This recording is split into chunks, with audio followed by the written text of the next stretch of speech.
Вся слава Иисусу Христу. Писание четко говорит о том, что Иисус стоит у каждой двери и стучится, да. И как же Он стучится? Он стучится через тех, кто вам проповедует, через Слово Божье, через самый большой тираж в мире такой книги, как Библия, да.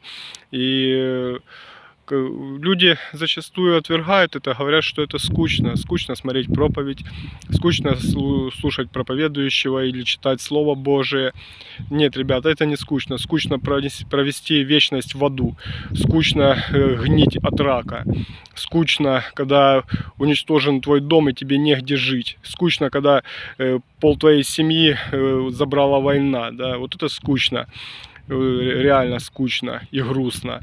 Посему слушать Слово Божье — это не скучно, это путь к спасению. Первый шаг к спасению — это уверование в Иисуса Христа и в то, что Он единственный путь в Царство Небесное. И в дальнейшем двигаться в сторону спасения. Вот это не скучно, потому что классно будет там в вечности, если ты войдешь в рай, в небесный Иерусалим, а не попадешь в ад. Вот это будет классно. А скучно действительно только в аду. Поэтому благословляю всех, чтобы все начали изучать Слово Божье, спаслись и наследовали жизнь вечную и попали в рай. Аминь.